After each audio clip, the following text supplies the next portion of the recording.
Welcome to the West Virginia Case Podcast, hosted by Les Odell.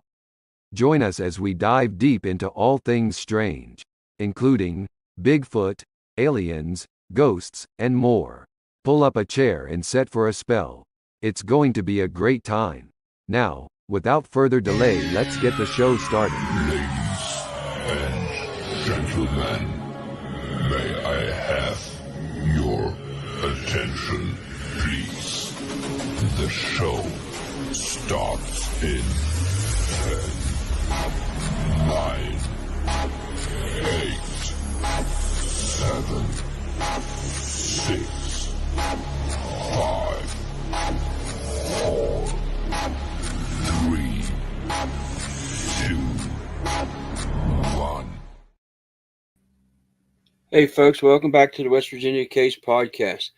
I want to start off by saying the intro that you see, I think I'm going to have to change it up.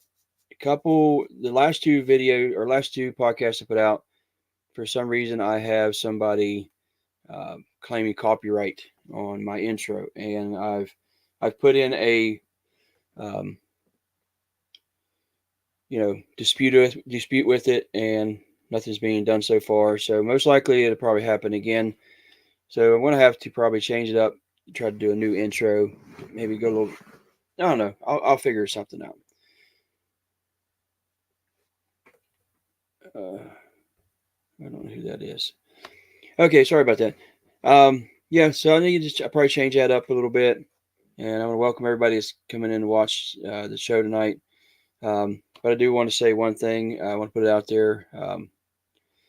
A friend of mine, Johnny Freeman, he lost his wife today, I think it was today, due to cancer. And we just want to say, hey, Johnny, you're in our thoughts and prayers, buddy. I know how you feel. I lost my mom to cancer, so definitely want to, tell you you're in our thoughts and prayers. So, with everybody coming on, hey Tammy, hey Steph. It's that can be a rough time. I know for family members and stuff like that, and we definitely, I definitely feel how, and I know your pain, buddy. So with that being said, we'll get away from all that, and hey Dave, and bring on the guest tonight. I mean, like I said, that's a little bit of a downer for me, but let's go ahead and bring on a guest. I want to bring on Chas Stumbo. Chas is a musician. He's a podcast host, and he is a paranormal investigator enthusiast. So let's get into it and bring him on. Hey Chas, how you doing, buddy? Hey Les, how you doing, my friend? Good. I mean, it was a little bit of sad news. It was shared with me a little bit ago. So yeah. Yeah, just send my thoughts and prayers to your friend, and I appreciate it. That's just unfortunately one thing that touches all of us in one way, shape, or form, and it's not a good thing. And hopefully, at some point, we'll get that thing licked and taken care of, and we won't have to deal with that anymore. Yeah, I hopefully it does. One day it does come. Yeah, definitely. I would hope so. Let's hope it happens at least in our lifetimes. Absolutely. Well, the way I usually start off is I don't really ask, but prior to the podcast for the guests to give me any information on themselves. I just like to hear it. Like when the listeners hear it, I like to hear it right then. Just Sure. Come on, tell us who you are, what you're into, what your life, I guess what I'd say your life passions are, or whatever you want to share. We'd love to hear it. Okay, well, you've introduced me. My name is Chas Stumbo. I am originally from Indiana. Grew up in Las Vegas, Nevada, spent about 45 years in Las Vegas, Nevada, if not a little bit more. I'm a musician, drummer, been playing about that long. Growing up, music was always a thing for me. My friends would be outside playing wiffle ball or touch football or whatever they were doing, and I was inside beating the hell out of some drums. and it just kind of served me well. I did a couple albums with a couple of bands that you may or may not have heard of. The first album that I did was it was a live album in DVD for a band called Lynch Mob. I'm a little more popular than my other band. I toured with Lynch Mob for about 6 to 8 months off of that record. And then the next thing I did right after that would have been about 2004, 2005. I was in a band out of Los Angeles called Earshot, and we had a couple hit singles off that record on the modern rock charts, and I think we got all the way to number 11. So we didn't quite get into that top 10, but we got to number 11 with a song called Wait, which we did a video for, and it was actually the main song. I believe it was either Madden 2004 or Madden 2005 football game. And there was also a MTX versus ATV game, and it was the main song on there. And I think those were Electronic Arts, if I remember correctly. And during that time, I also toured extensively. You know, people think that being a touring musician with a song on the radio means you're making money, and that's not always the case. It was, you know, wasn't a glamorous lifestyle, but I wouldn't have changed it for the world. I wouldn't give up those experiences for anything. You know, one night you're playing in a club headlining a show and you're playing to 300, 400, 500 people. And then the next night opening for Velvet Revolver playing in front of 18,000 people in an arena. So I wouldn't change it. You know, we played with Seven Dust. We played with Shinedown, Saliva, Velvet Revolver, Disturbed, Slipknot. We did a couple of radio festivals with Slipknot. So it was a lot of fun, man. You know, just growing up playing drums, you know, just sitting in my room playing along to tunes, you know, Led Zeppelin. And later on, I got into Jane's Addiction pretty heavily. And, you know, we just had, unfortunately, they just recently broke up to, I'm sure everybody's seen the videos online of Perry, their lead singer, punching their guitar player. And I guess came out today via a podcast that it got pretty rough backstage with Perry actually punching the guitar player Dave Navarro in the face. So that band is done. Nobody, you know, everybody can speculate on why, you know, Perry was so upset, but who knows? You know, I grew up on Journey with Steve Smith from Journey being, you know, the reason that I started playing, and, you know, the Journey, Led Zeppelin, Jane's Addiction, another band, Jellyfish, that I always loved. A lot of people, you know, like Jellyfish, and Jellyfish should have been a huge band, but unfortunately they weren't. Growing up in Vegas, you know, seeing a ton of concerts growing up when I was a kid, you know, probably a couple hundred at least. Then just like everybody, you know, I grew up reading books on ghosts and UFOs and, you know, watching In Search Of with Leonard Nimoy and, you know, Unsolved Mysteries and, you know, X-Files was huge. And growing up in Vegas, I mean, Area 51 was a couple of hours away. So, you know, watching the news with, you know, George Knapp was our guy. He was a local guy. Bob Lazar, you know, watching that as it unfolded in the late 80s, you know, Bob Lazar coming out talking about working on craft at Area 51, which was so relatable because it was so close. It was in our backyard. You know, my father worked at the test site for years out there, and you know, he all he'll say is he's had a couple strange experiences out there, but that's all he'll say. And he didn't work in Area 51, you know, but he says, yeah, I had a couple of strange experiences, but that's all he'll say. You know, he kind of keeps it close to his vest. Right. You know, Art Bell, everybody loves Art Bell. I mean, Art Bell was, you know, 60 miles away from me broadcasting every night. Yeah. I used to get a fresh VHS tape and put it in my VCR and have the outputs of my stereo receiver in the back of that VCR so I could record Art Bell. And, you know, I didn't get every night, you know, but I got a lot of nights, and I have quite a extensive collection of Art Bell shows going all the way back to 1992, all the way up until his final show. I mean, and I being having a job where I'm by myself all day driving around delivering mail, I listen to Art Bell every day, and having a podcast just like yourself, Art's definitely a big influence, but I don't go out of my way to try to be Art Bell, because nobody's ever going to be Art Bell. It's just like me saying, hey, I'm going to be John Bonham from Led Zeppelin. It's just, I can play stuff like that, but I'm never going to sound like him, Right. So what's the point? I just really enjoy listening to it. He's definitely an influence, and especially when he talks about the stuff that, you get into and I get into on my podcast. And, it's just a lot of fun, man. Absolutely. I'm the same way. When I used to drive cold truck when I started years ago, it was up early in the morning. You start work at 2:30 in the morning, and that was the thing. Listen to Art Bell the whole entire time that he was on, or the entire time I was able to listen to him. And then it's one of my favorite. It was always my favorite, even though I listen to the Coast to Coast still a little bit now with George Norrie. It still just does not. It doesn't compare to Art Bell. I don't know. It was a whole different world when you listen to him. I mean, I really enjoyed the shows a bunch.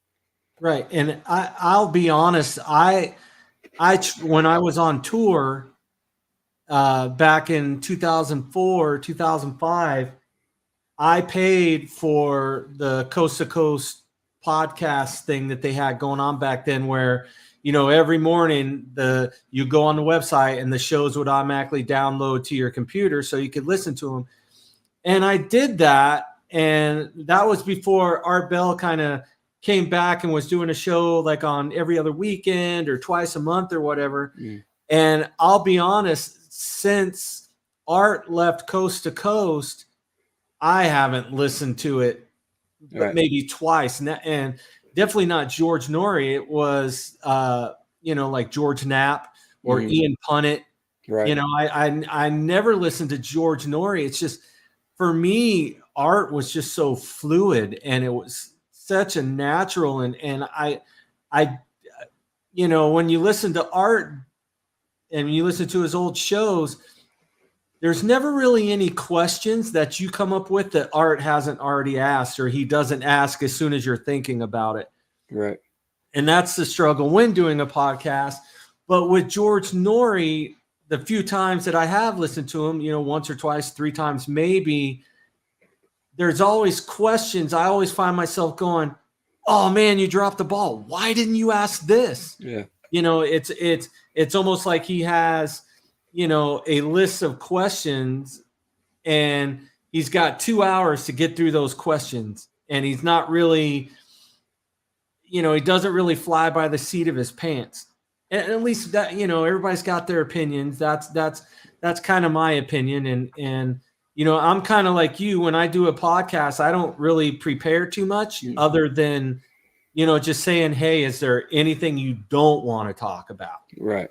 Like I'll look up, like some books, that if people have done some books and stuff, and I'll kind of look those up and kind of, thumb through what I can find online. But I generally don't, for better or for worse, sometimes I generally don't prepare. I like to be more, fly by the seat of my pants and a little more organic with it. And sometimes it works and sometimes it doesn't. And when it doesn't, I get off the show and I'm like, yeah, that was a bit rough, and I try to take note of that. And I just feel that if you can over prepare, and then your mind just becomes a jumble of mess in your head, and you're just all over the place. So I try not to prepare too much. Right.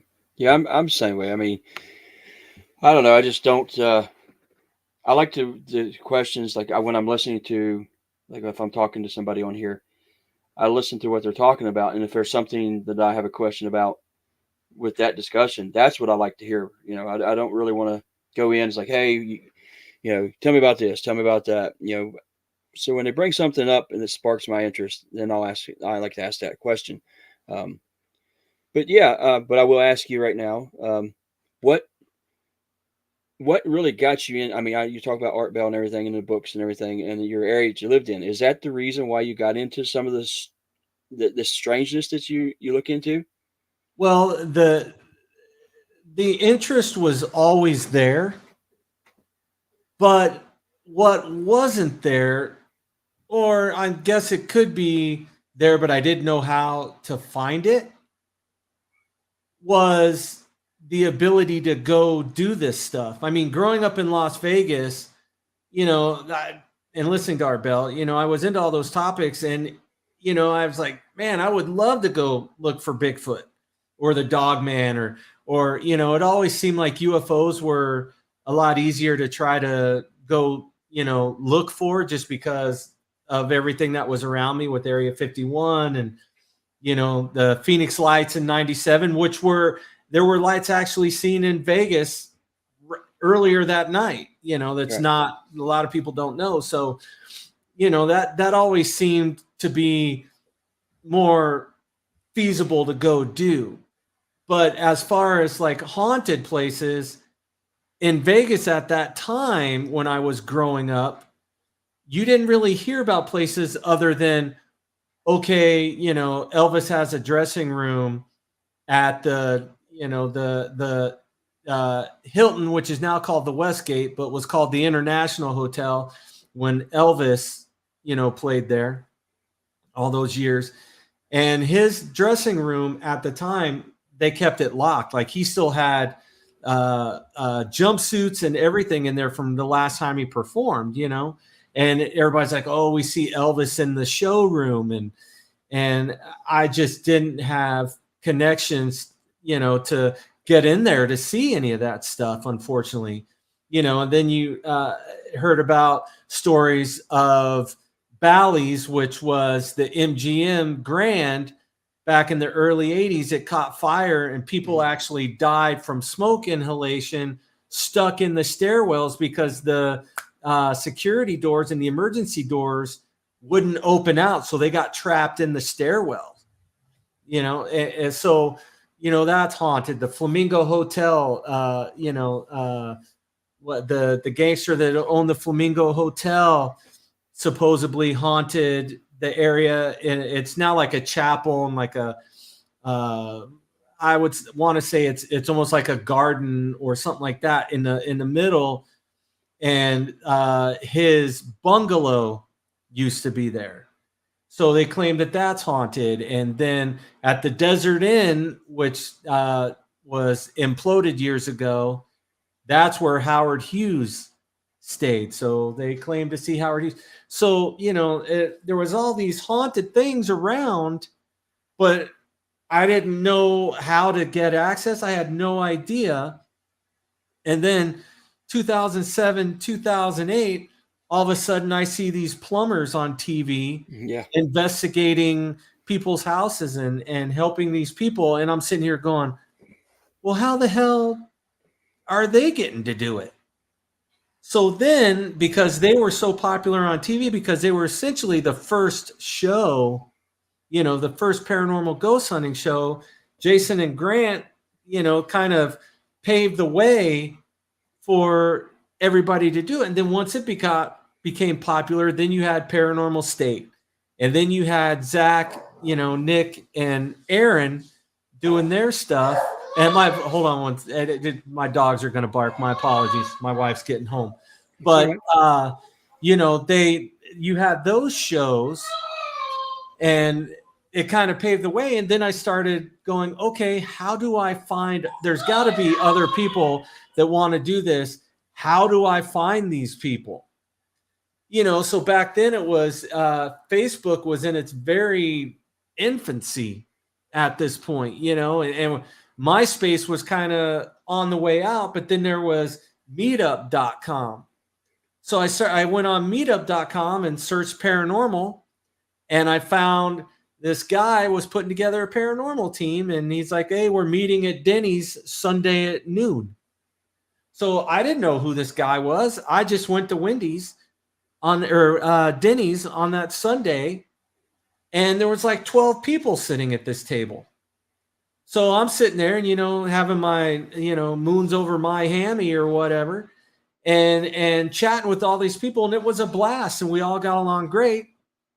So then, he said, well, there's this haunted cemetery about 45 minutes outside of Vegas in this place called,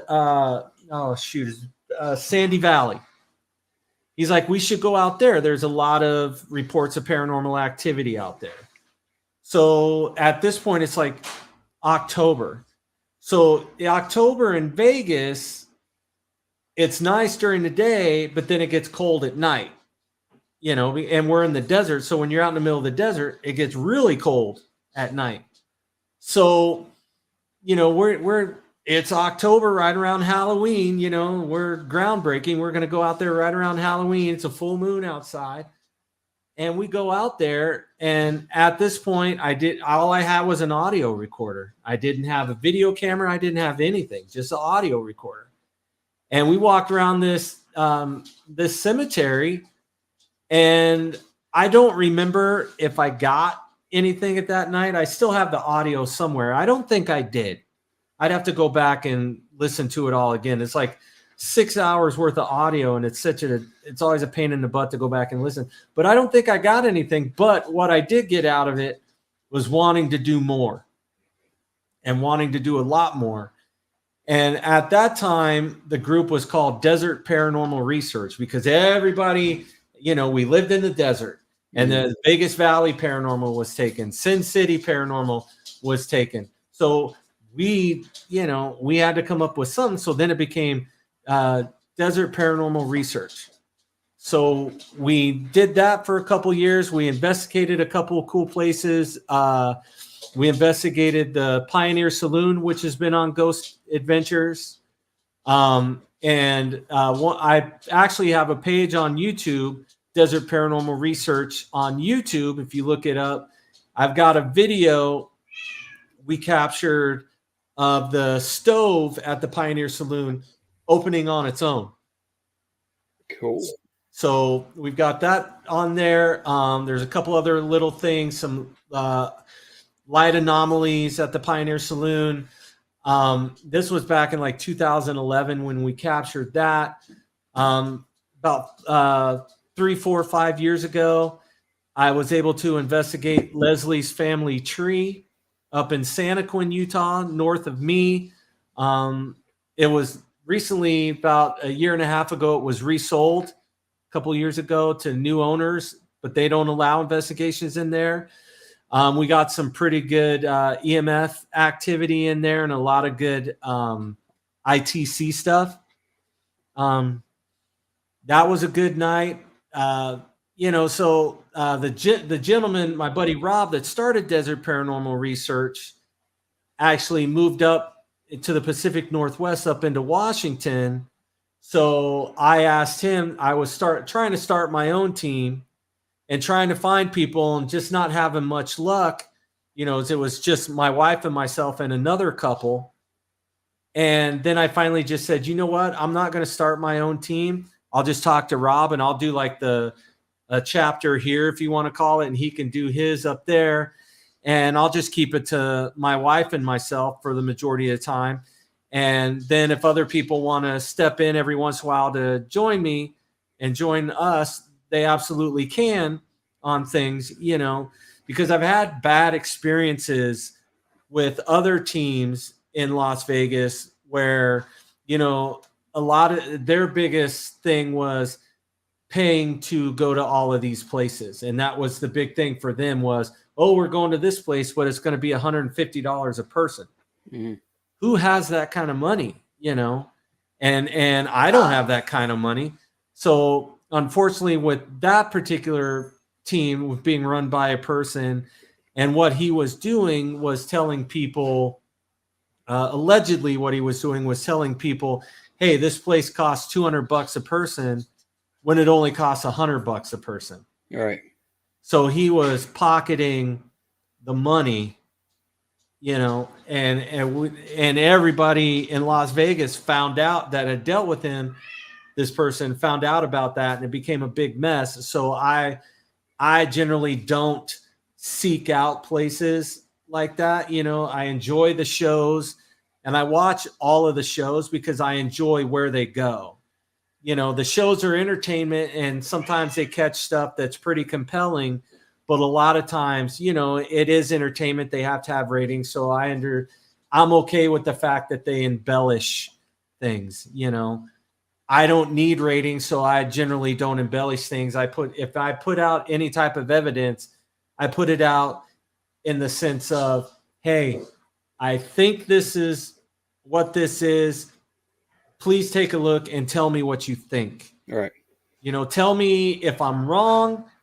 You know, I'd rather be wrong and be okay with it than think I'm right. And then somebody says, "Oh, dude, you're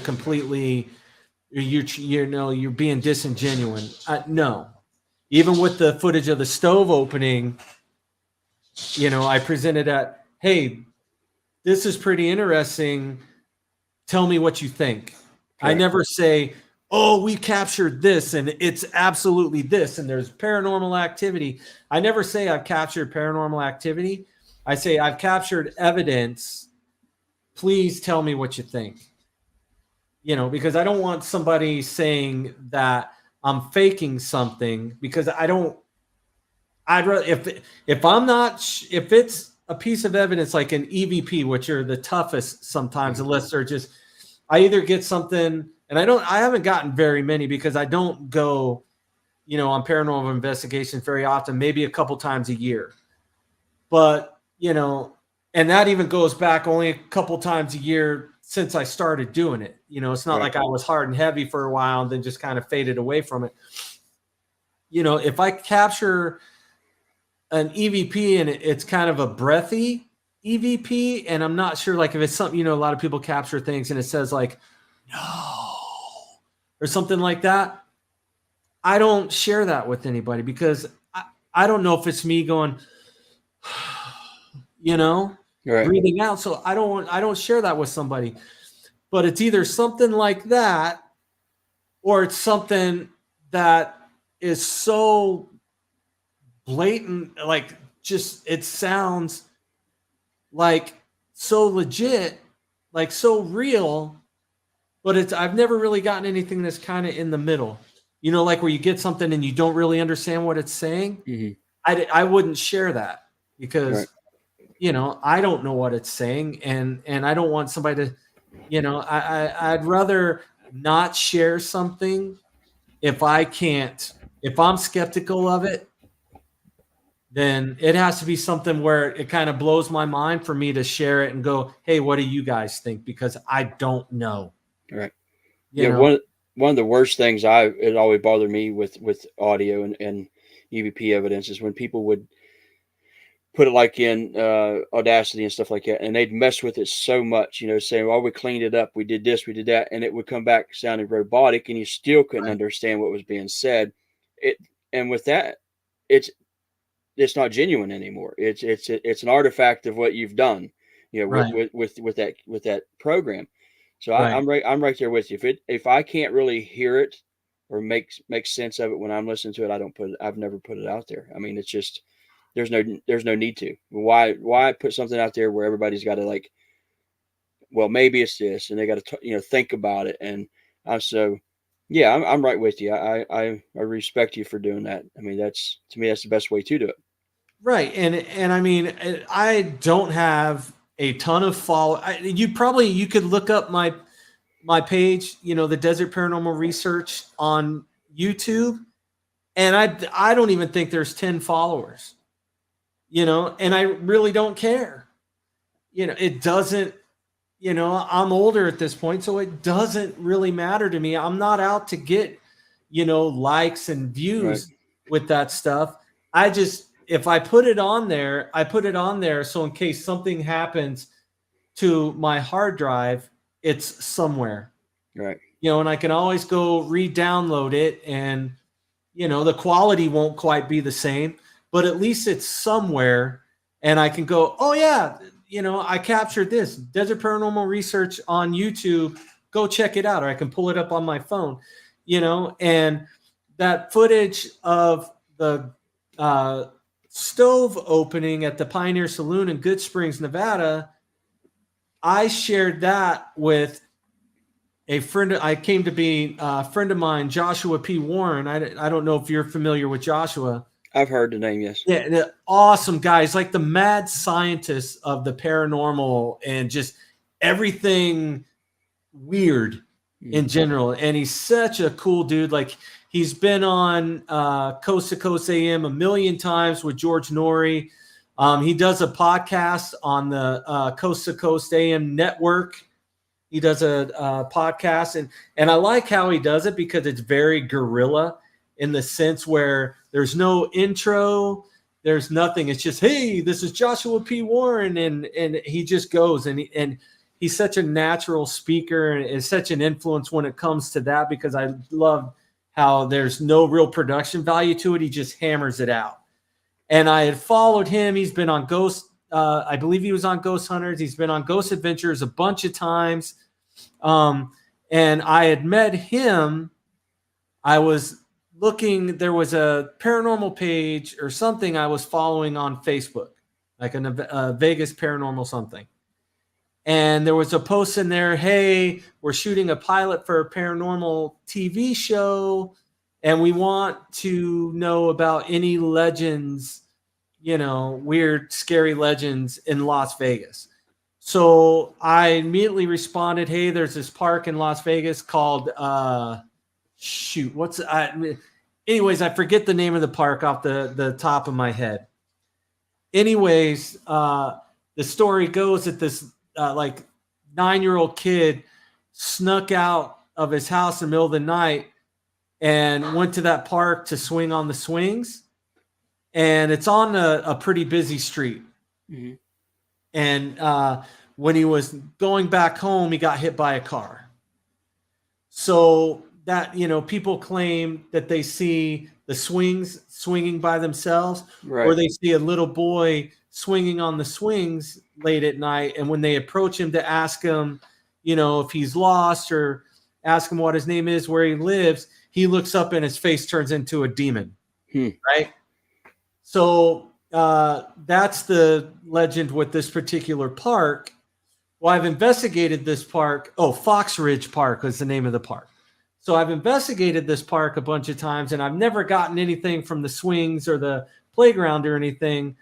But on the far end of the park where the baseball fields are, there's a pathway, and the pathway goes probably about 100, 120 yards, and then it goes in between two houses into a neighborhood. Well, we were there one night investigating, and I didn't have my camera or anything with me at that point. I was just audio. And I'm looking down this path, and I see, it's almost like if you're out looking for Bigfoot where they peek from behind a tree, right? Sure. So I see this tree, and I see this thing peek from behind the tree.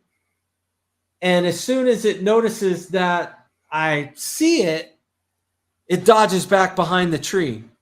So I take off running, because generally I'm not too scared of anything. I want to know what's going on. If somebody's messing with me, I need to know, So I run down there, and I get down there to the tree, and there's nothing there.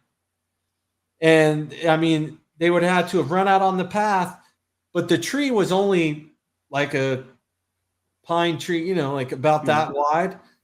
So when they ducked behind it, they still would have been sticking out unless they turned to the side.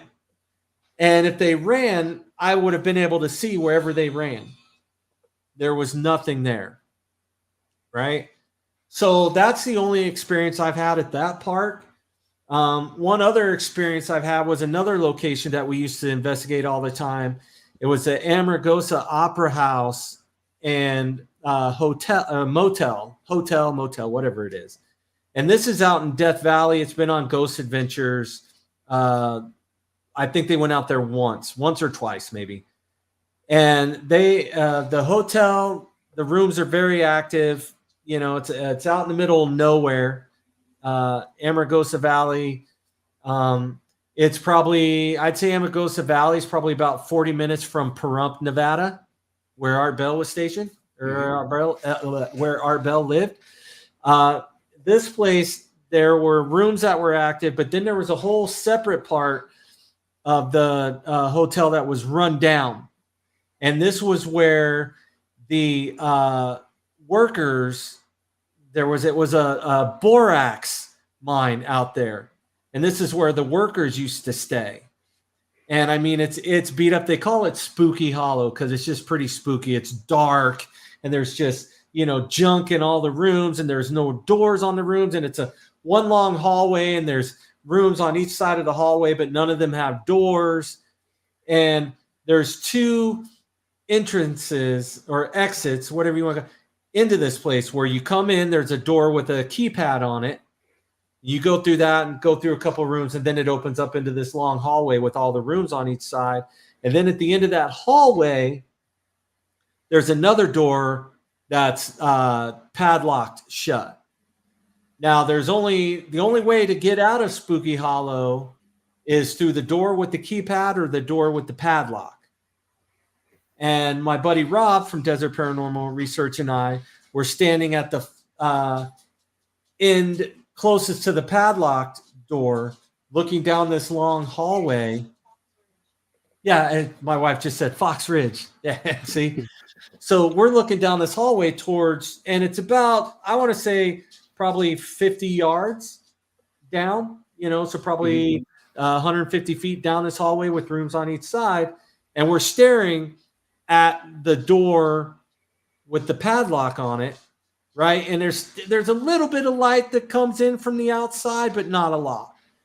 And I see come out of this room at the very end as I'm looking down, so it would be the room on my left-hand side at the very end of the hallway. I see this dog come out of that room and walk across the hallway into the room directly on the other side. So I yell, shoot, the other word, and I run down the hallway, my typical running towards something. I run down the hallway, and there's nothing there. And I look in the rooms, and I turn around. I'm like, Rob, he's like, you saw the dog? I'm like, yeah, I saw the dog. Yes, Steph, the contract. Right. So we both saw this dog down there across the hallway, but it wasn't there. But the crazy thing is the room where the dog came out of, which is the very last room on the left-hand side down at the end of this hallway, the main spirit that haunts Spooky Hollow was like the foreman. They call him the boss man. And he's a very angry spirit. He doesn't like people, coming there trying to make contact. It's his place, And he's hit people before. He's shoved people before. He doesn't like women. And he has groped men before. Fortunately, none of us were groped or punched, but he's done that before. And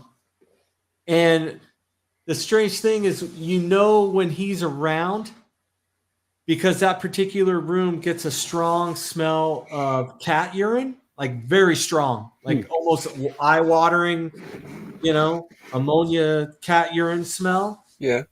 And then as soon as you acknowledge, oh man, that's that cat smell, he must be here, the cat smell goes away. So I've experienced that once. So as far as like locations where I've been to, where, they've been on TV, would be obviously the Pioneer Saloon in Good Springs. That was on Ghost Adventures. I've been to Amargosa Opera House and Spooky Hollow, which Ghost Adventures investigated there. I've been to Leslie's Family Tree. My wife's been to Asylum 49 up in Tooele, Utah. She's been up there. She's been to Virginia City. And that leads me up to the next place. My wife and I are actually going on a short weekend getaway. We're going to Goldfield, Nevada. Cool. because we've been trying to get into the Goldfield Hotel since we started doing this in 2008, 16, 17 years ago. And we're finally getting into the Goldfield on Saturday night. That's awesome. Now, isn't the Goldfield where Zach and them caught the boards and the bricks being flying or whatever? Okay. Yeah, that was it. That was on their very first little 90-minute documentary, I think they did. Yep. And they've been back there 2 or 3 times. Last time they went, they did a 2-hour special. Mm-hmm. And what they did, apparently, if I remember right, I just watched the special a couple weeks ago because I may watch it again tonight because I want to freshen my mind and know exactly what's going on, where the hot spots are. But they went in there this last time and they put black board up over all the windows a couple of weeks before to keep all of the light out of the Goldfield Hotel. And I've got a buddy who's friends with one of their tech guys, and he's saying that the 4th floor really scared him because the activity's pretty heavy up there with shadow figures and stuff. So I'm really looking forward to getting in there, and I'm going to do some stuff that I haven't really done before. I generally, when I go to places, I generally don't sit there in the dark by myself. I've always felt it's kind of like a safety thing. You always kind of want somebody around. But I'm going to try that at the Goldfield because we only have access for 3 or 4 hours. So I really want to try, because I've waited so long to get in there. I really want to try to get the most out of it. I'd love to be locked in that place all night or, have access to it all night. I don't think it's going to work that way, but I've waited so long, and my wife has been there a couple times with her friend, but she was never able to get inside. And she's a little more sensitive than I am. So, she, things affect her a lot differently than they do me. I can walk in a place and be there and, go, okay, there's really nothing going on anymore. We had some activity, but it feels, pardon the pun, dead, there's nothing going on. I think we can call it, and that's about to the extent of, any heightened senses or anything I have, Yeah. But she, I want to ask you one question to just back up a little bit. Okay. I didn't want to interrupt you when you were talking about the cat smell, the urine smell that was associated with you said the boss man is what you called him? Yes, the boss man. What do you make of that? Why do you think there's that? I mean, I've heard other, phantom smells, associated with spirits, whether it's, sulfur for a demonic thing, or, if it's somebody, a loved one is around, you'll smell like their perfume, their, if it's grandpa or something, pipes or cigars. Or so. What do you think? What do you make of the urine or the ammonia? Well, I believe in. I have a couple theories on this. One, I believe in the fact that, if you're asshole in life, you don't really change once you cross over. Right. And, I think that, a lot of people, there's the theory that, you're stuck here because you have unfinished business. And I think, or, you just don't want to give up on it. I think as far as the boss man is concerned, I mean, he was the guy, he was the foreman, he was the guy that whipped everybody into shape. And, obviously he wasn't a nice guy, and I think he's just so sick of, and they don't let people in there anymore because they had a bad storm out there years ago, and this place really isn't safe, and it's new ownership, so they don't really,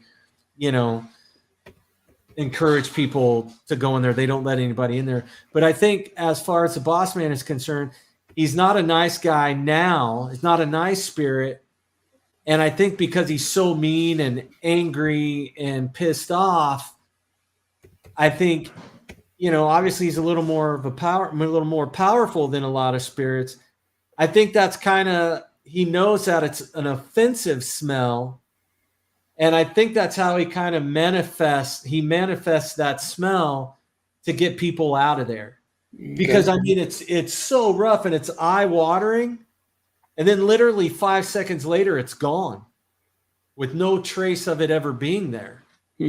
So, I mean, there could be feral cats running around there peeing on stuff, but generally, that smell, it lingers. If it's if it's actually cat urine, it lingers. And I remember there was like some old nasty carpet kind of bunched up in the corner. And I thought, okay, there's cats peeing on that carpet. And you kind of move the carpet and there was no cat smell. Now, I'm not getting on my hands and knees and smelling that pile of carpet. No, thank you. I don't know how long it's been there. I'm not going to breathe in some sort of spore, or something and make my life a living hell. But that smell would come and go like within a matter of seconds.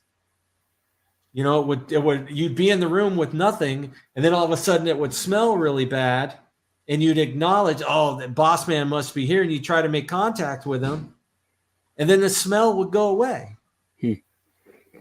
But fortunately, like I said, none of us were groped or punched or shoved. I know a few females that were shoved or, called dirty names via, EVP out there.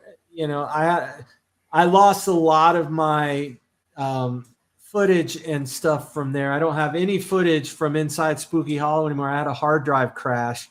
I accidentally caught the cable with my foot and pulled it off onto the floor. And it was like a 18-foot drop and lost everything. I mean, there was no way for me to get back into it. And that was like a time span of like 6 or 7 years when I was actually a little more active doing, like 3 or 4 investigations. And the only thing I could find from that era was I had burned some DVDs of some stuff, but nothing from Spooky Hollow. During another location that I got to investigate, and this was pretty cool, when I was playing music in Vegas professionally, I was in a band and we were an all-request classic rock cover band. And we played at Mandalay Bay every Sunday and Monday night for 12 years, right up until COVID closed everything down. And we would do corporate events all over Vegas. We've flown back to New York to do corporate events. We've flown to California. Anyways, we got a corporate event on the Queen Mary.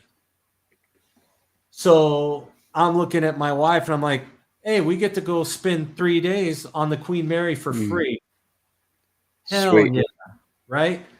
So I tell, I'm talking to the guy that runs the band. I'm like, oh man, I can't wait. It's haunted. This will be fun. So my wife and I drive down to Long Beach and we pull our luggage up, and I got all my ghost hunting stuff in a backpack, and my drums are in the car and everything. And we lug our stuff up to the front desk, and I give the lady at their front desk my name. She goes, oh, we've heard about you. And she hands me this printed stack of that they had printed off for me. And it was all of the reports that any guest had reported to them of any paranormal activity within the last 30 days. And it was like 5 or 6 8x11 pieces of paper printed out. And she said, and we also gave you a room on the B deck, which is the most haunted deck on the ship. Mm-hmm. So my wife the whole time's going, you a-hole, I'm never going to get any sleep, right? Because she's more sensitive than I am, a lot more sensitive. So I'm like, yes. So we spent 3 days walking around the Queen Mary. I don't even think we ever left the ship. We ate on the ship. We just walked around the ship and just went everywhere that we could go. We took the ghost tour, but went to the pool because at that time they were letting people into the pool. Right. I think now it's being remodeled because I think the floor kind of caved out of the pool. But if you remember, if you go back on YouTube, you go back, there used to be a psychic sensitive by the name of Peter James. Right. And everybody remembers Peter James. He was a guy, I mean, the Sally House ghost and Jackie in the first class pool area of the Queen Mary. Well, we played our gig, that night, and we've all had a couple cocktails, and we're standing at the front desk, just everybody's kind of congregating, the band and everything. And my wife walks up to the front desk, and she says to the lady at the front desk, she's like, my husband and I do paranormal investigations. We just played the party outside on the deck, and it's our last night here. How can we get into the first class pool? So the lady's like, all right, let me see who the security guard is on duty. So we're standing there, and she waits 5 minutes, and this guy walks up. And so my wife starts talking to him, shakes his hand, gives him $20. And he's like, all right, meet me back here in 5 minutes. I'll take you down to the pool. So he takes us down to the pool. He's like, just do me a favor. Don't get down into the pool. It's not safe, but, Right. And you've seen footage of the pool. I mean, it's gorgeous. The whole place is tile, and it's just gorgeous. So I've got my video camera, and I'm just kind of filming, and got some band buddies, and they're talking and everything. And I didn't hear anything at the time, but going back and watching the footage later, I actually captured Jackie's ghost, her voice. Right. Awesome. Unfortunately, I can't make out what she's saying. And because I had the other guys, I didn't, if it was just my wife and I, we would have sat in there for hours, and we probably could have audibly, heard disembodied voice of Jackie in there, because that's a very common thing. So that security guard just said, hey, I'll come track you guys down in about 2 or 3 hours. You can go wherever you want to go. Just be careful. So we walked through the guts of the ship for 2 or 3 hours, 2.5, 3 hours, went wherever we wanted to go for $20. And people pay a lot of money to do ghost hunts on the ship. And, they only get to go to certain places. We were just like turned loose. And, Nice. We're being very respectful and, not going anywhere that we didn't think we should go. But I mean, all the way down to where we were standing on the bottom of the ship, and it was stuff like that. It came from just playing a gig, and we had probably a once in a lifetime experience. Right. That's awesome. Yeah. So I can't complain about that. And, so with the music and, getting to do stuff like that. And then the paranormal, I mean, it's always been fun and, always such a good time. And I've never had a negative paranormal experience. I've had the opportunity. A buddy of mine, used to be a buddy of mine. We were going to go to a house that another location that Ghost Adventures had been to, but they only spent 20 minutes in the house. They were so freaked out. They left their equipment and got out of the house until the next day when they could send somebody else up there to get the rest of their equipment. And that was up in northern Utah. And my buddy had investigated this house, and he just said it felt so oppressive and heavy in this house. And it felt like something was just like over him the entire time he was in there, just so heavy. And I know that the people that have lived in this house and currently live in the house have done a lot of rituals and stuff in this house. And, he's like, we're going to go back, man, but I got to warn you. I'm like, look, I said, I've got to experience this place, and I've got to try to figure out what's going on there, because I'm the person, as soon as I feel a breeze, I'm climbing up in the rafters to see if the air conditioner's on. That's me. I spend more time trying to figure out why it couldn't be what it might possibly be. I'm pretty skeptical when it comes to that stuff. And I think that's why I don't put out a lot of stuff that,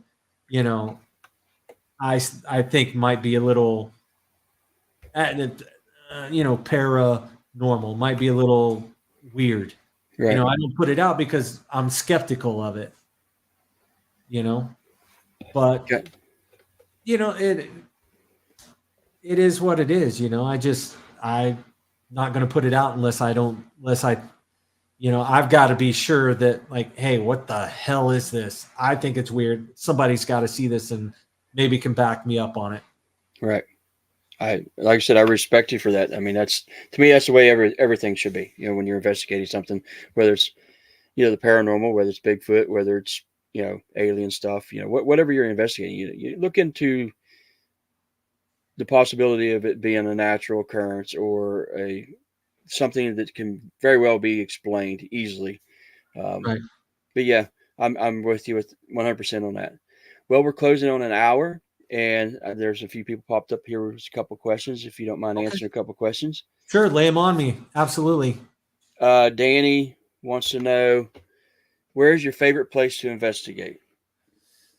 My favorite place, well, I don't have a favorite place to investigate because there's not a place that I've gone back multiple times other than the Amargosa Opera House and Spooky Hollow. I've been there a couple times. I will have to say that I did enjoy that place just because I was able to go back a couple times. There was there's that Sandy Valley Cemetery in Sandy Valley, Nevada, which is kind of on the border of California and Nevada, right outside of Pahrump as well, but on the opposite end of Amargosa. When I lived in Vegas, my buddy Mike and I would make it a point to go out there and investigate once a year, just because that was like the first place we ever went. Mm-hmm. So we would go out there and investigate, and the last few times we never really caught anything. A couple of K2 hits, but I don't really use the K2 meter anymore. I'm not an equipment hound. Right. Even with music, I just don't collect a lot of equipment. I have what I use. Right. Paranormal equipment, ghost hunting equipment, same thing. I have what I use. I don't know why somebody needs to go spend, $600 on something brand new when the thing I bought for $100 back in the day still works. Right.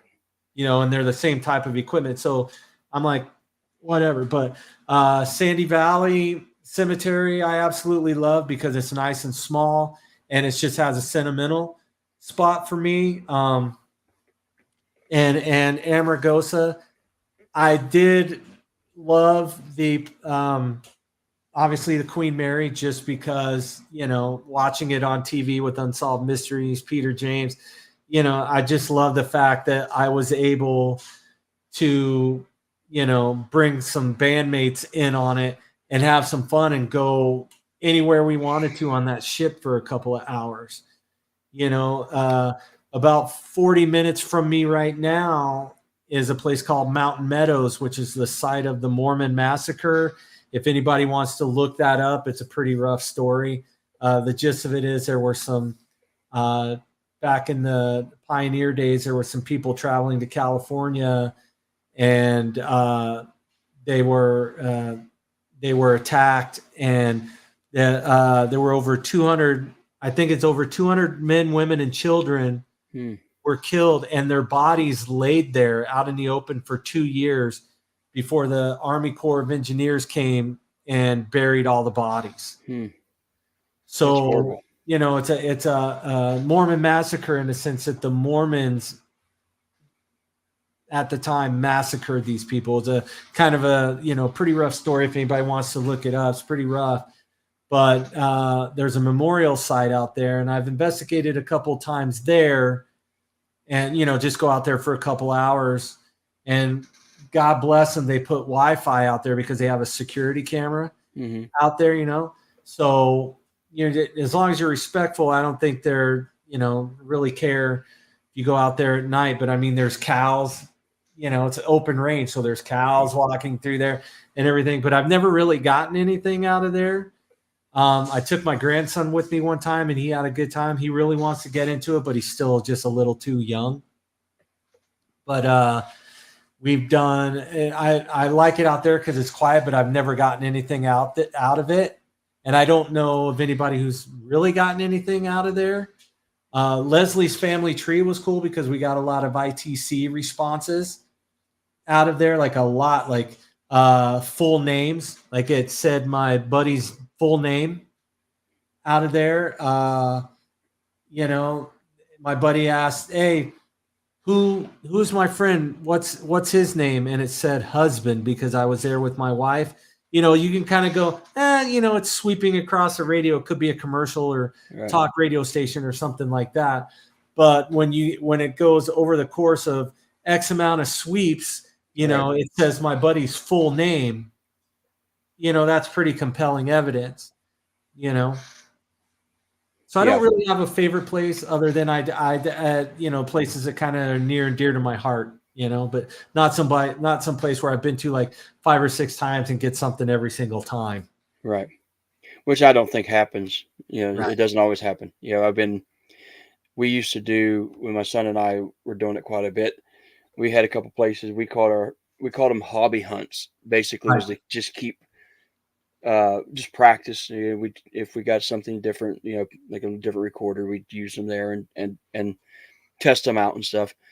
But yeah, there would be times it would seem like stuff was crazy. You know, EVP after EVP, then you go 2, 3, 4 times and never catch a thing. And so it's not always what people think. It's not always this a glamorous thing. You go out and you catch something and you get this big, you know, awesome piece of evidence every time. I mean, and for those that don't do this and would like to get into it, audio is one of the roughest things to review because you're listening to it several times. You're listening to it sometimes in regular speed.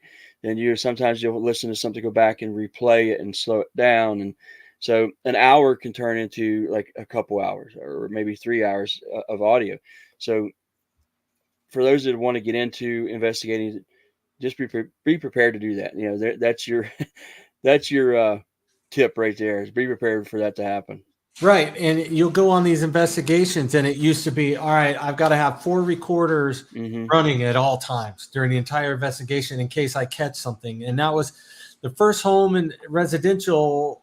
And I'll be honest, I've only done like 3 or 4 residentials. They just don't seem to pop up, you know.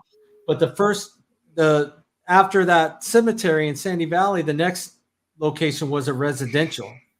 And we didn't know what we were doing. So we had like 20 people there with us investigating this 3-bedroom house. So we made teams, you know, and we got some weird things happen that night. You know, I remember walking into the house and it felt like I was in quicksand. Like it was just so heavy.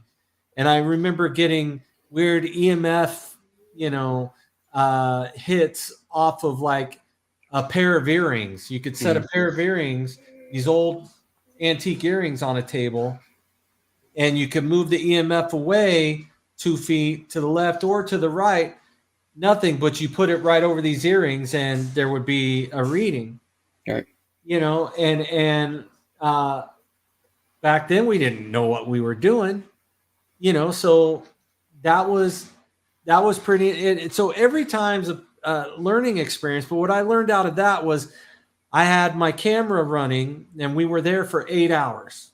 Like we full tilt boogie. We were there for 8 hours and I had my camera running, my video camera the entire time.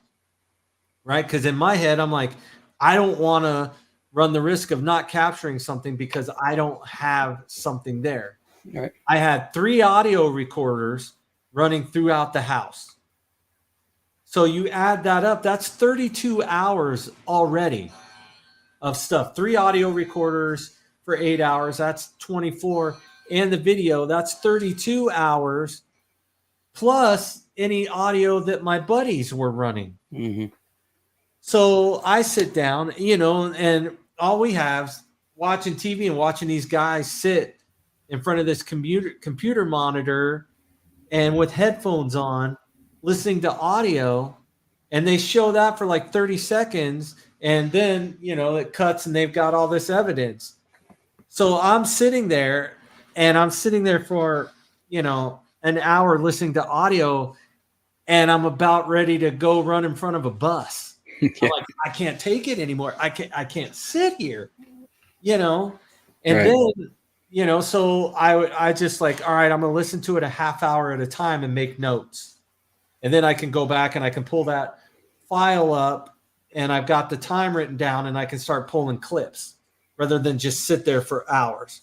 Because that's the only way. If I do it in half-hour chunks, it's a lot easier for me.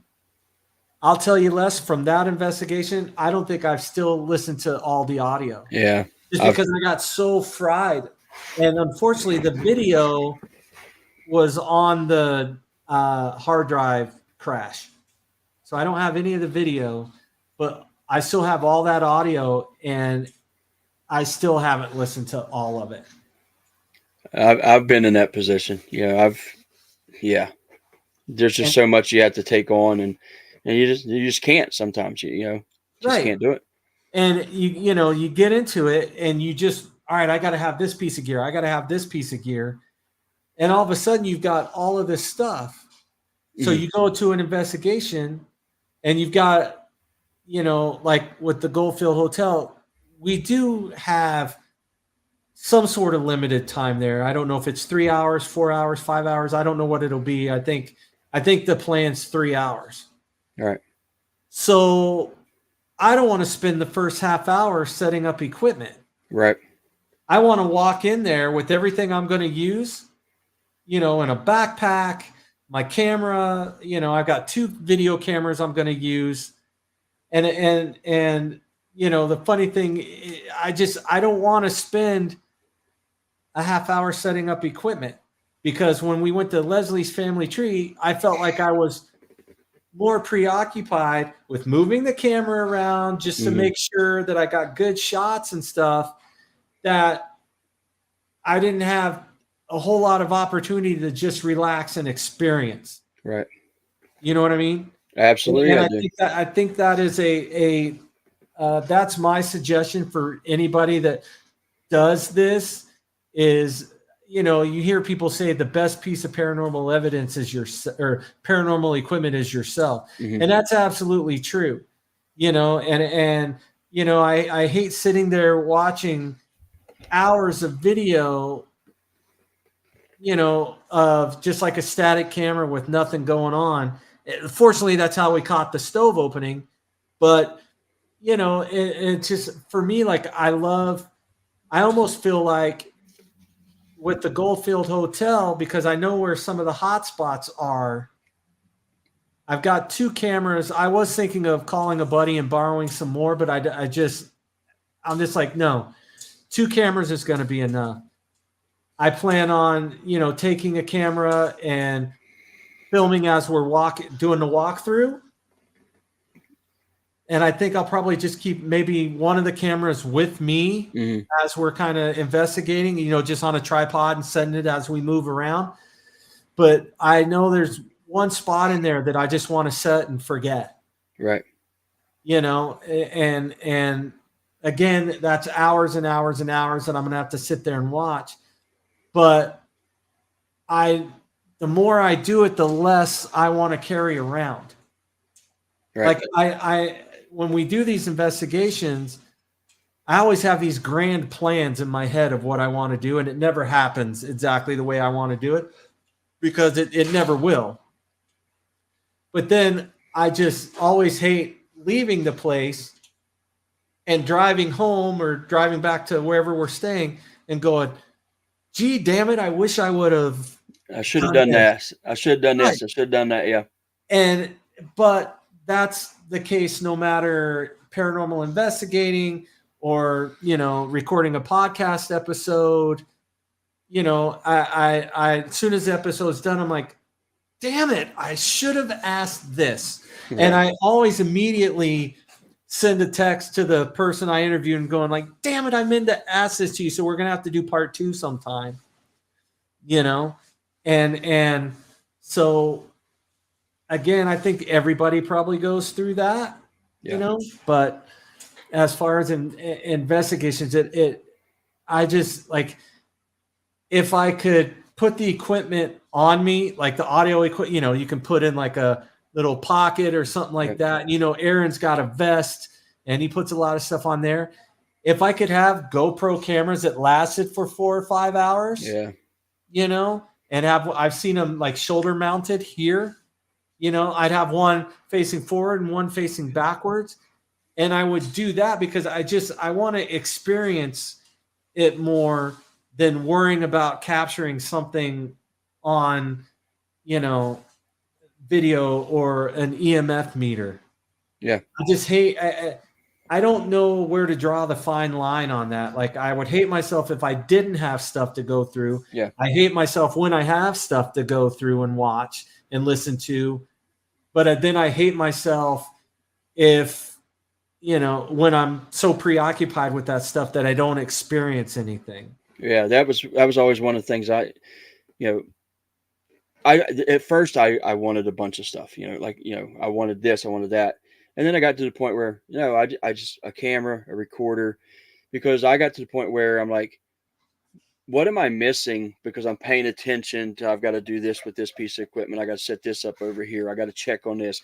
I got to check on the batteries. I need to change the batteries. You know, or Right. when you had the Sony cams, you had to change the tapes, you know, what am I missing when I'm doing all this? So Right. I got to the point where I just limited what I have. You know, I Right. use a recorder, a digital camera, or my phone or anything anymore. And, you know, I like to use dowsing rods. I carry dowsing rods with me, but basically that's just what I'll get into. Yeah, I'm right there with you. I think I've got friends that are fairly, what do I want to say, established groups, Right. and they have equipment. I mean, they got cases and cases of equipment, Right. and when I see it, I'm like, wow, that's pretty cool. That's neat. You know, that's something new. But I'm thinking, one, I don't really know how to use it. I mean, I don't know. I mean, I know how to use it, but I don't know, you know, until you get educated on some of this equipment of what it actually does, what you're capturing or what you might be capturing with this piece of equipment, you know, again, you're left with questions like, did I really capture something, or is it just a false, you know, reading or whatever? So I think that's where a lot of people make mistakes. They'll buy this new, you know, the equipment that everybody has to have, and they don't take the time to learn the basics behind it and the science behind it, or how it works. And then again, you got false information, you know, or, you know, false evidence, because they just didn't learn or didn't take the time to learn about it. We'll jump on another. I got 2 more questions. Dave wants to know, I mean, I guess he's assuming you might have been out, you know, investigating in the woods somewhere. Have you ever caught anything just out in the woods? You know, I mean, I know I have. I've caught EVPs a couple times on recorders of what seemed to be EVPs. Maybe he's meaning something like that. Well, I can tell you that I think as far as like capturing EVPs, you can get an EVP anywhere. Mm-hmm. You know, it doesn't matter where you are. The chance of capturing an EVP is there. As far as just kind of tramping out in the woods, I mean, I'm in southern Utah, so it's still high desert, and there is a lot of hiking and stuff up here. I've never really thought about carrying an audio recorder with me and I don't go hiking very often.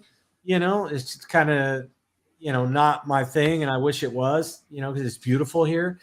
But I've never, to answer his question, no, I've never captured anything out in the woods, just because I'm not out in the woods, you know. Right.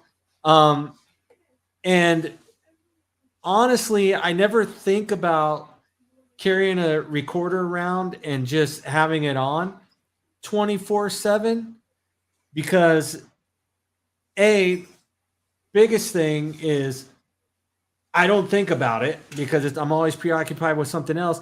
And the second thing is, if it's on, that's time I have to go back and find time at some point to listen to it, you know, and it's hard enough to find time, you know, with trying to get guests for the podcast and you know, working and juggling family time and raising, you know, grandkids.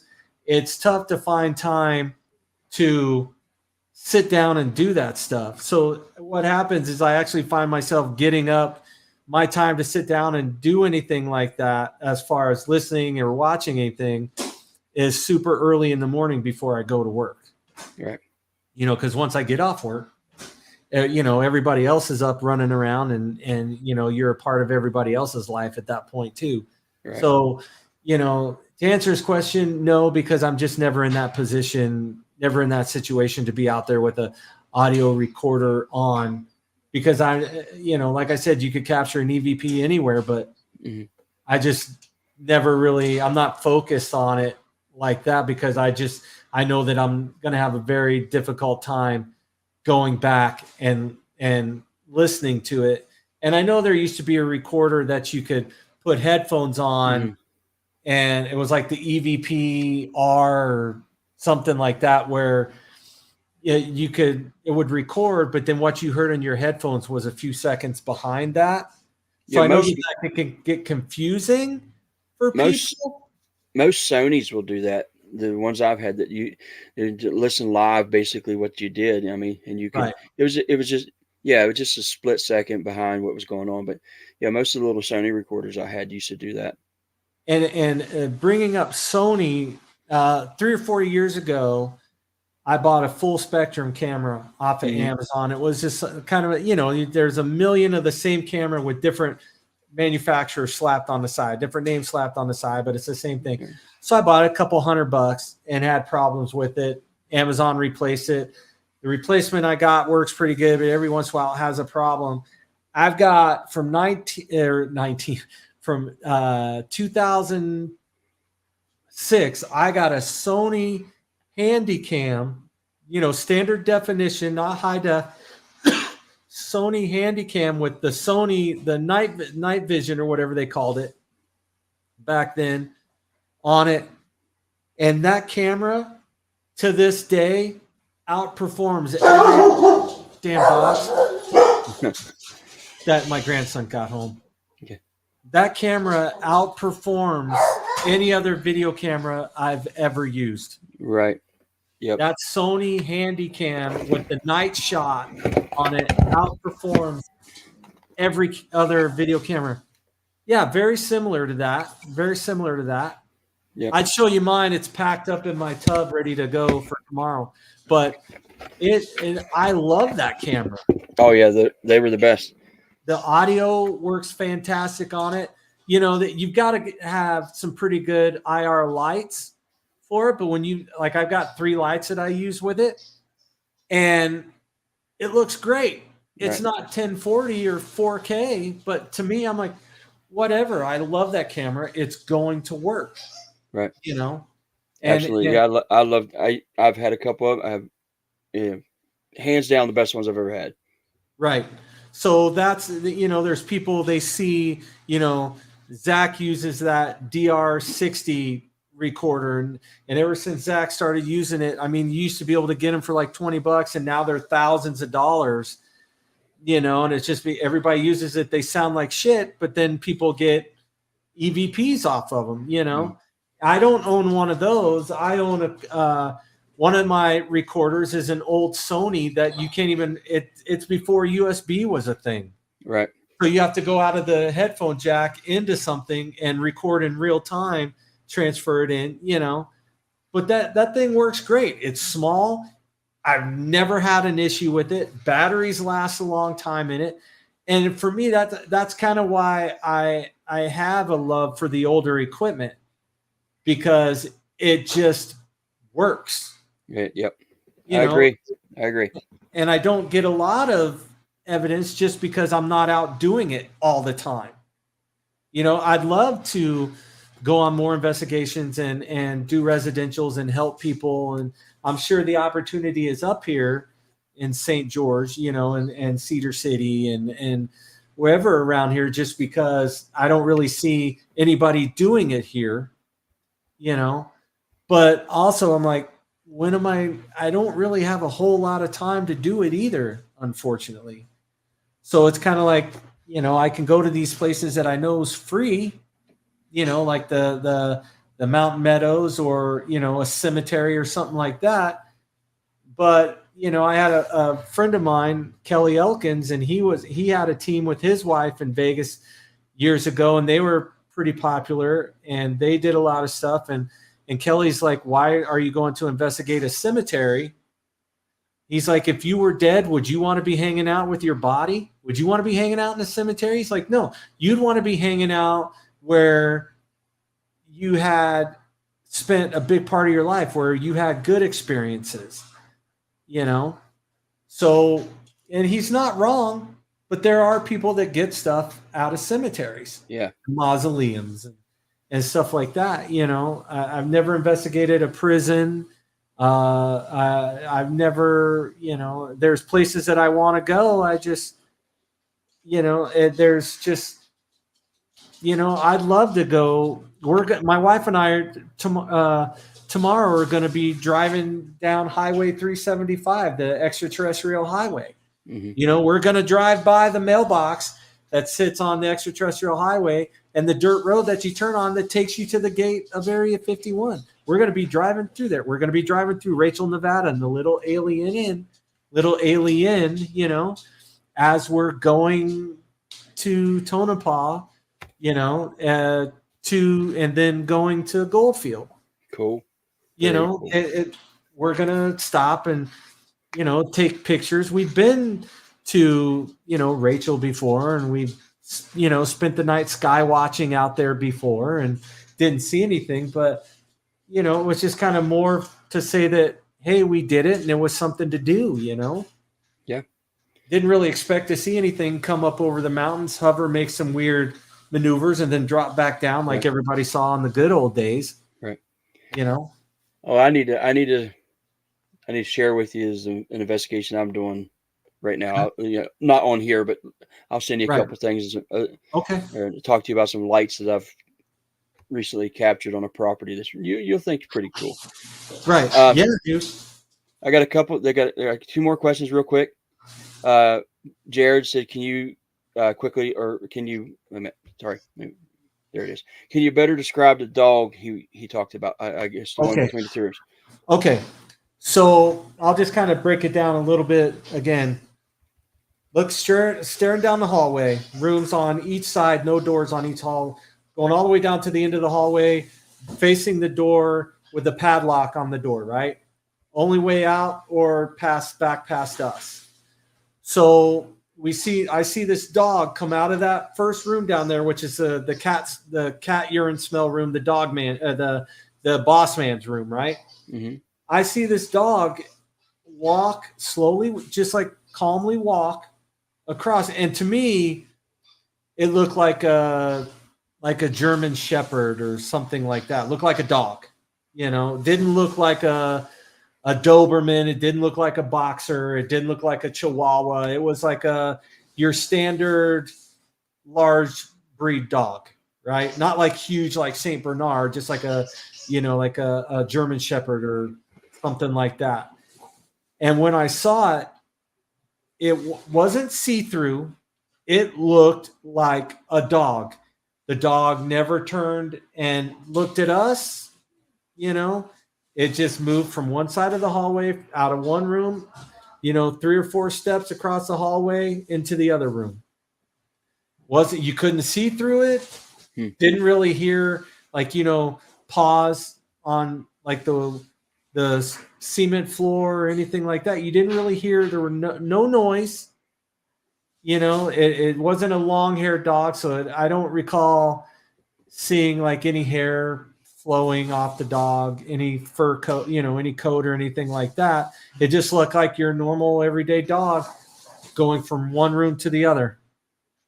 Very cool. I don't know how to explain it any better than that. I mean, I still see it in my head. I still can see it crossing the hallway. Very cool. But that's the only I've seen like a few shadow figures out of the corner of your eye, then you turn and it's not there. I've had my grandfather pass away, and then a week later came to me in my dream to tell me not to feel bad that I wasn't able to make it up there to see him before he passed away.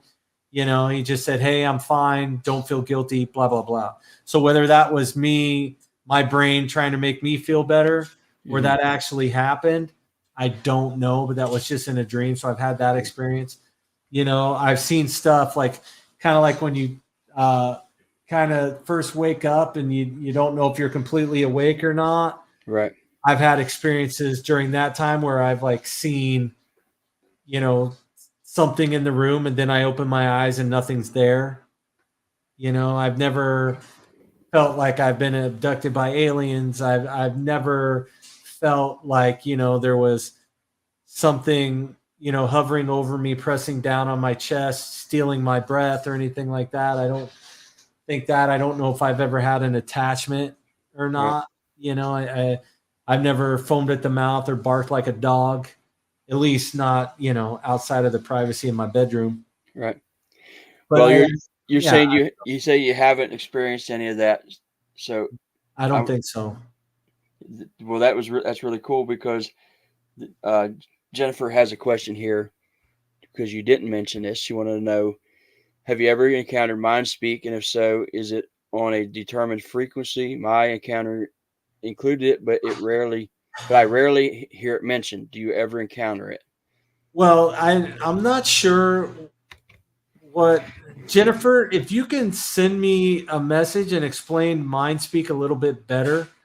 I'm not really sure what that is. I don't know if she's talking about like if you're in a location and I just like Yeah. thoughts come in my head, like I'm making contact with a spirit and I'm just hearing it in my head. Maybe that's what she's referring to. Well, If that's the case, I don't think so. I'm not sure in what context she's trying to say that, ask that question because in the Bigfoot world, there's a lot of talk about mind speak that these things will actually telepathically speak to you. I don't know if she's meaning that or she actually is talking about spirits. Well, I've got a friend, Mark Capel. He lives over in New Zealand, and he has a spot where he goes to out in I would call it the brush. I don't know exactly what he would call it in New Zealand, but he kind of goes out in the mountains, and he has an area where he makes a lot of audible contact, like through like EVPs and stuff, Mhm. with what he refers to as the Moy Howl man, which is kind of like the New Zealand's version of Sasquatch. I don't know if he's ever seen one. I think he might have, but just like kind of something out of the corner of his eye. He was out there and had a pretty bad medication reaction and almost died. And he feels that they saved his life. I don't know. I can put you in touch with Mark. He's a really cool dude. I met him through paranormal investigating in Vegas back in like 2008, 2009, 2010. We've investigated a couple places together, and Mark is a really, really, really cool dude. I've interviewed him a couple of times. He's my buddy, so he's just such a cool dude, and he's got so many stories about having experiences. He's seen UAPs, he's seen UFOs, he's had demonic encounters. Mark's kind of like the Swiss Army knife when it comes to paranormal, and I have no doubt, listening to Mark talk about this stuff, that he has had these experiences. Not just because I know him personally, but just because you can just tell that Mark's had these experiences. Right. I don't know how to put it any other way. He's very convincing and very sincere when he tells, what he's experienced. Very cool. And he'd definitely probably be a guy that you'd like to talk to. He's a really cool dude. Absolutely. Yeah. Yeah. I don't know if you've seen it pop back up there. She said, no, it's when you hear Bigfoot in your head, not audible. Okay. Well, I figured that's what she was talking about. So, and I will tell you that I've never really gone out looking for Bigfoot, just because geographically I don't live anywhere near where there's a lot of reports. Now, if you travel, 5 hours from here up into Logan, Utah, up on the border of Idaho and Utah, Finding Bigfoot, one of their first episodes, if not the first episode, they went looking because there was footage from Logan, Utah, of a Bigfoot up on the side of a mountain. Mhm. And they went up there to investigate, and that was Logan Canyon, which is right outside of Logan, Utah. So my wife has family up there, so I spent a couple of days up there, but I don't know the lay of the land up there, nor am I one who feels really comfortable going somewhere where there might be a mountain lion or a bear up there. I don't have the facilities to deal with something like that. I don't know how to deal with that. So I'm not really going to go look for Bigfoot up there by myself. I did live in the Pacific Northwest, up in Oregon for about 6 months, back in like 2005, 2006. And I would have loved to have gone up there and gone on a Bigfoot, out looking for Bigfoot somewhere up there. I recently, a couple of years ago, made friends with Mark Marcel, who's, Ape Canyon. It can, yeah. And Mark has offered to take me up there. And at some point, I'd love to go up there. I know it's a pretty difficult. The hike apparently is not too bad, but to get actually down into Ape Canyon is pretty rough, but Mark has offered to take me up there. He's had experiences up there with the samurai chatter. And I don't think he's ever seen anything up there in Ape Canyon, but Mark has offered to take me up there. I've interviewed some other people up in Washington, and they've offered to take me. They've got a spot just out on their property where they've had tons of vocalizations. They've seen stuff. They've been out there walking on their property and had something almost like a bluff charge, like run up to them and they could feel the wind as if somebody ran past them, and they could hear something run past them, but didn't see anything run past them. So that's the Bigfoot cloaking or Bigfoot interdimensional, thing aspect that some people talk about. That's kind of a theory, I guess. But, I've talked to a lot of people, but I've never gone out, had the opportunity to go out looking for Bigfoot. I'd love, it's just another one of those things. It's like, I'm a jack of all trades, master of none. I'd love to do it once, Well, if you're ever over this way, give me a yell. Yeah, dude, I'd love to. I mean, and I don't remember. I believe you said you've actually had a sighting before, right? I can't say for sure. I've seen something, but I'm not sure. I can't, it's like we were talking earlier. Right. I can't say definitively, so I can't say, yeah. I mean, I've seen something as I was driving down the road, seen it over a hill, Right. on the river, seen something standing on a large rock in this river. Right. Yeah, but I don't know. It was just a fleeting glance of one or a second or so, and I can't say yeah I have or I really haven't, but there was something there. I mean, because when I went back to whatever I seen was not there. Right. Again, yeah. And my wife and I talk all the time about, what will we do if we hit the lottery? I think everybody has that. Every couple has that conversation, probably all the time, more than once, and I don't know if they have the lottery in West Virginia. Oh, yeah. They don't here, but the Arizona borders, 20 minutes away. So it's very easy to go get lottery tickets, Yeah, we got Powerball and Mega Millions here. Oh yeah. Same thing here. So, or same thing in Arizona, 20 minutes away. Right. So, we always talk about it. And, I've always said, first thing we do is buy the Goldfield Hotel where we're going in a couple of days, because it's for sale. I'm like, we'd buy that place. I said, and it's not necessarily that I'd want to spend millions of dollars fixing it up because it's out in the middle of nowhere. I don't think you'd turn a profit on it. Mm-hmm. I said, I'd love to have it just so that we can investigate it. Right. And we could take the time to get to know if the spirit's there and develop a relationship with the spirits there. And I would love to just have a place where, we could go over and over and over again whenever we wanted, Right. And then I said, I'd love to just, I get why places charge. I do. I get it. I don't, being a purist, I don't like it. I'm like, oh man, but I get why they do it, and I understand 100% why they do it. I don't knock anybody for doing it. Oh, there we go. So I don't knock anybody for doing it. I completely understand. It's just for me, it's just not something that, when it comes to places that charge, all right, we'll give you 4 hours for $1,800. I'm like, right. I don't know. I couldn't afford that 16 years ago when I first started. And I know damn sure can't afford that now. Right. Not with the price of everything. Right.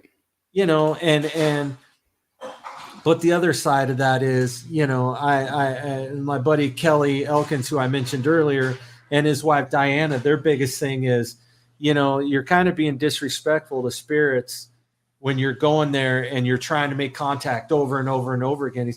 Because they're like, would you want somebody in your house all the time saying, hey, knock on a wall, make a noise for me, touch me, turn on this flashlight? They're like, wouldn't you get sick of that? I mean, wouldn't that piss you off? And they're not wrong. They're not wrong. I mean, Absolutely.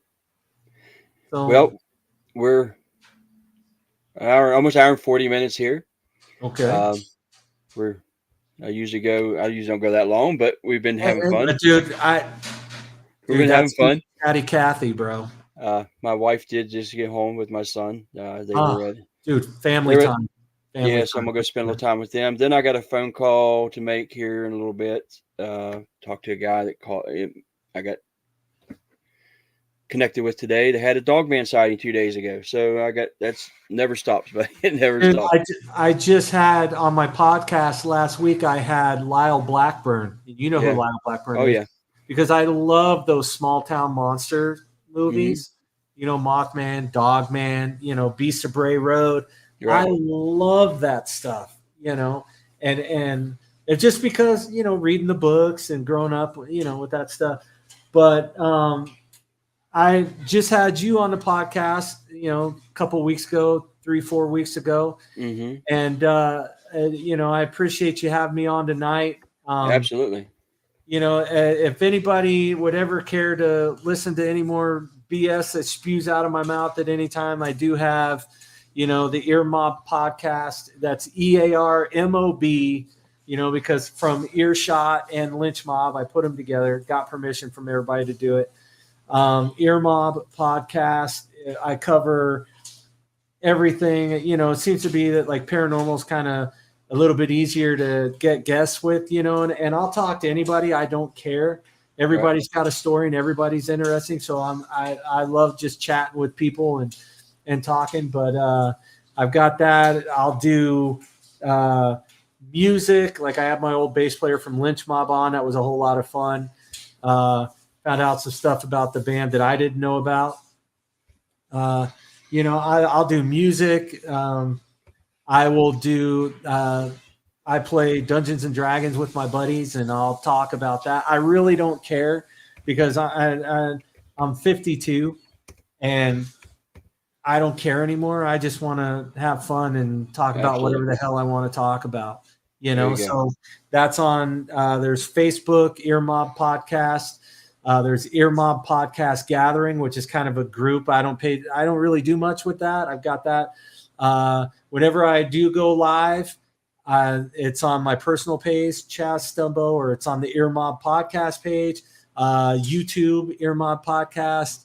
I like rumble.com a lot because, I do kind of I enjoy free speech, and I know YouTube kind of beats people up sometimes. Rumble doesn't really. So I like Rumble, rumble.com, Ear Mob Podcast, Twitter or X, Ear Mob Podcast. So it's pretty much the same wherever. I have an Instagram. I never put anything on there. I don't have a TikTok. I just, dude, I don't know. I just don't. Yeah. I just don't. I You got know, Facebook. I got Facebook and this, and that's it. I don't know the other stuff. right. I am thinking of firing up a MySpace page. I'm not going to lie. My only friend would be Tom, but I think Tom was everybody's friend by default. So Yep. I don't know. But yeah, dude, I'll talk to anybody. I just I like shooting the breeze with people and finding out what people have to say. I think everybody's got a story to tell, and if I see somebody on a documentary, and I'm like, man, I'm gonna find that guy on Facebook or Twitter and reach out to him. Facebook has actually been a little bit better for getting guests, but Yep. Twitter, not so much. Peter Frampton liked what I had to say, but he didn't come on as a guest. So what do you want from me? I tried. Yep. That's all you can do. Right? all you It doesn't hurt to ask. All right, Chaz. I appreciate you coming on. Give me a couple minutes. I'll put you in the background and I'll shut everything down and I'll be right back to you. All right, Les. Take care. Thank you very much, man. Have a good night, bud. You too. All right, folks. Again, what a great guest. Chaz got an awesome stories. The experiences he's had. I'm kind of jealous about the St. Mary, the ship out there. You got to spend time in that. I've always wanted to be there. I've always wanted to go to the Goldfield Inn or hotel. Yeah, I'm kind of jealous of that. So that being said, folks, thank you all for coming. Had a great time as usual. Thank you all for being in the chat room. Thank you all for the great questions. I'm very humble again that everybody shows up and comes out and hangs out. And please, if you got something you want to talk to me about, hit me up. West Virginia Case 304 at yahoo.com. That being said, that's on the next one. We'll see you next week. Bye.